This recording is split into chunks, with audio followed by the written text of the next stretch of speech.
O Jornal do Meio-Dia está de volta e o governo de Mato Grosso abriu uma consulta pública para discutir a conversão de 66 escolas da rede estadual para o modelo de gestão cívico-militar. Essa meta do estado é chegar a 205 no total, unidades, até o final deste ano. E esse é um dos assuntos agora aqui no Jornal do Meio-Dia, numa entrevista com o presidente do Sintep de Mato Grosso, Henrique Lopes. Boa tarde, presidente. Seja bem-vindo aqui ao Jornal do Meio-Dia.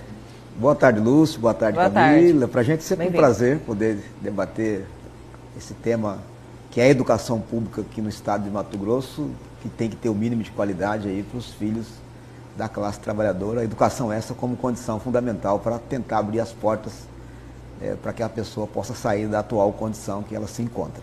Presidente, essa questão e as escolas militares dividem a esquerda e a direita, mas deixando a polarização de lado, de forma técnica. O Sintep é contra as escolas militares, por quê? Porque não é papel da polícia militar trabalhar as questões pedagógicas. Cívico-militar. Isso. Né? Uma coisa é disciplina pedagógica, outra coisa é disciplina militar. Então, a gente sempre defendeu a ideia de que a escola militar, ela deveria ser uma escola de caráter vocacional, para aqueles que têm o interesse de seguir a carreira militar, até aí tudo bem. Agora, você pegar as escolas cívicas hoje que nós temos e dizer que um diretor, para poder dar o mínimo de qualidade na escola, para poder respeitar os princípios educacionais, que é a gestão democrática, a valorização dos profissionais da educação, a liberdade de cátedra dos profissionais, certo? A questão da pluralidade de ideias e de concepções pedagógicas e o respeito às diversidades que a gente tem dentro do espaço da escola. Dizer que isso só serve se for administrado por um militar, na nossa concepção, há um perfeito desvio de finalidade da função pela qual a segurança pública ela é instituída. Eu quero parabenizar os servidores da segurança pública, mas creio que é cada um na sua. O militar ele foi preparado, né, para combater crime, para resolver problema de repressão, tem toda uma hierarquia militar estabelecida dentro de um quartel que, na nossa concepção, não cabe no espaço de uma unidade escolar. Presidente, apesar desse posicionamento, o próprio secretário de Educação disse que, na verdade, até o nome, né, cívico-militar. Por quê? Porque a gestão pedagógica ficaria do jeito que está, com os professores, diretores, civis, né, pessoas aí normais. No entanto, seria um apoio essa questão dos militares da reserva para algumas atividades. Ali, no caso de, talvez, alguns valores de disciplina, que muitos pais, né, se identificam, por isso que as escolas têm grande procura. Enfim, essa informação é verdadeira ou não? Porque seria uma gestão compartilhada. A pedagógica não teria influência dos militares. Ou não é bem assim? Não é bem assim porque não existe a questão da diferença entre aquilo que é administrativo e pedagógico. No espaço da escola, todos os espaços são pedagógicos. Todos os espaços são educativos. O Estado ele tem criado uma narrativa, né, dourado uma pílula sobre a lógica da eficiência, a lógica de garantir segurança. Aliás, eles inclusive colocam que as escolas militares precisam de ser colocadas lá nos espaços onde tem a maior vulnerabilidade social. E a grande pergunta é a seguinte: por que eles não colocam os filhos deles nas escolas cívicos militares? Essa que é a grande particulares, né? Isso. Nem na pública, que não é cívico-militar, nem uma pública. Esse então, é o ponto. Por que essa tem que ser a escola que tem que ser colocada para o filho da classe trabalhadora? É óbvio que se eu for pegar o aspecto da segurança, quem é que não quer um ambiente seguro?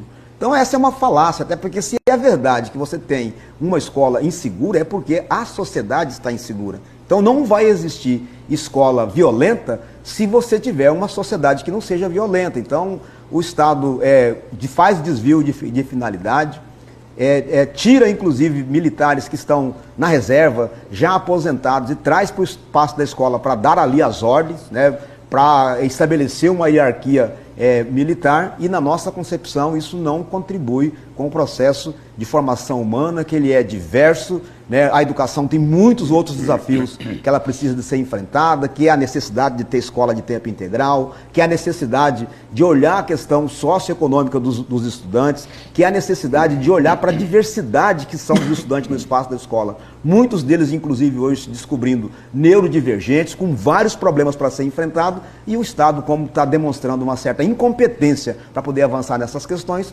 fica criando aí, né, esse subterfúgio. E vale lembrar, né, essa escola cívico-militar é uma escola que saiu de um viés ideológico. Você falou essa questão de direita ou esquerda, mas a gente sabe exatamente quando que essa escola começou e por que que eles estão insistindo nessa questão. Mas os indicadores não são positivos? Não, pelo uma contrário. Grande procura dos pais.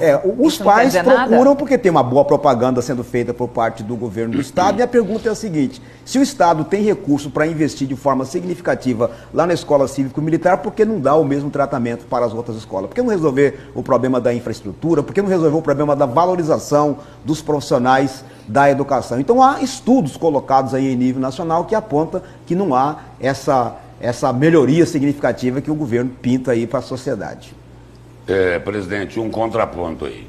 O governo quer colocar a polícia dentro da escola, mas não contrata. Os policiais aprovados na PM não contrata, e lá o seguinte: na periferia, no interior, faltando polícia na rua e as facções tomando conta de tudo. Como analisar esse contrassenso?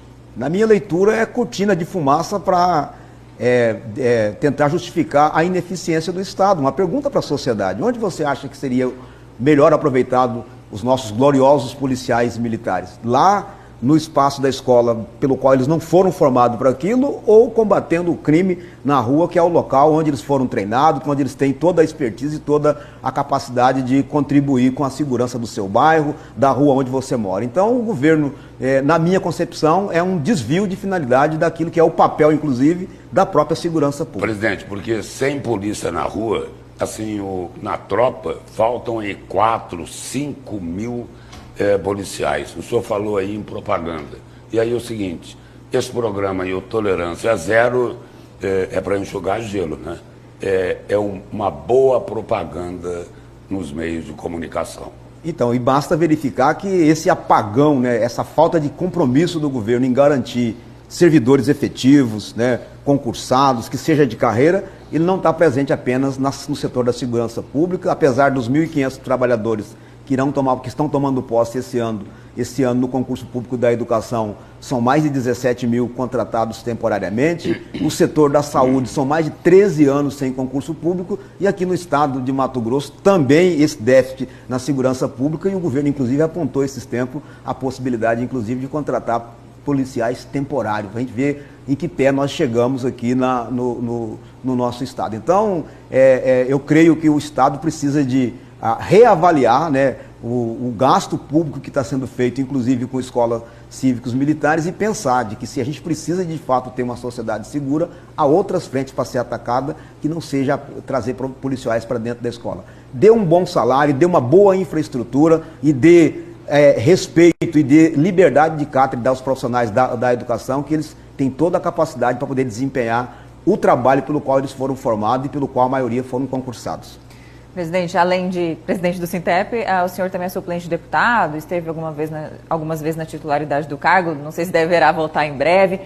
Em relação à PEC, que é de autoria da deputada Janaína Riva, tem gerado uma polêmica. O líder do governo já disse que é inconstitucional, o próprio governador também. No entanto, a PEC não impõe numa despesa direta, ela apenas reconhece essa dívida e que uma lei complementar depois deverá vir para assegurar o pagamento. E aí, qual que é o seu entendimento em relação a isso? O governo nega um direito dos servidores e agora também deverá recorrer à justiça, provavelmente, para não pagar? Presidente, só complementando a pergunta da Camila. Quando o governador diz que os deputados estão brincando lá na Assembleia com essa PEC, é mais um desrespeito com o parlamento e com os servidores, não é? Olha, quando o assunto é o servidor público, eu quero dizer que, se há um setor que esteja brincando com os direitos dos servidores públicos, não é a Assembleia Legislativa. Pode ser que seja o governo do Estado, que não reconhece que ele deixou de dar as recomposições salariais, que ele tem apontado aí para um empobrecimento dos servidores públicos aqui no Estado, que ele tem, inclusive, trazido essa história da Capital Consig, essa questão dos consignados, onde os servidores estão praticamente todos enterrados lá dentro, porque estão, praticamente todos, porque estão endividados, e agora a gente começa a descobrir, infelizmente não teve condições de fazer a CPI ali, mais uma CPI sobre os consignados, que a gente está, que o Estado de Mato Grosso, esse consignado também tem tudo a ver com esse escândalo do Banco Master, que é essa coisa que tem a ver, inclusive, com o crime organizado. Então tem muita coisa para poder ser discutida aqui no Estado, e com certeza não é a Assembleia Legislativa que está dando as costas aos servidores. Em segundo lugar, eu quero lamentar que aqui no Estado de Mato Grosso seja preciso a Assembleia Legislativa ter que fazer uma proposta de emenda à Constituição para que o Estado de Mato Grosso reconheça uma dívida que o próprio Estado tem. Então, se o governador Mauro Mendes quer seriedade nas coisas, que cumpra com as leis, que respeite o direito do servidor, porque revisão geral anual é constitucional, não é nem aumento de salário, é você repor as perdas inflacionárias que os servidores tiveram ao longo aí da história. Nós temos a consciência de que toda matéria que envolve orçamento, ela precisa de ser prerrogativa, ela tem que ter iniciativa no Poder Executivo, mas nem isso ele quer fazer. Então é preciso que a Assembleia faça aí essa PEC, que, como você mesmo já disse, precisa depois ter uma lei ordinária, ou seja, precisa ter vontade política do administrador para poder reconhecer isso e mandar o projeto de lei ordinária para que isso seja efetivado. Eu tenho certeza que é um projeto de emenda da Constituição que não está sendo feito para esse governo, que passou 7 anos sem dialogar com o movimento sindical e sem respeitar os direitos dos servidores. Como nós estamos num ano político,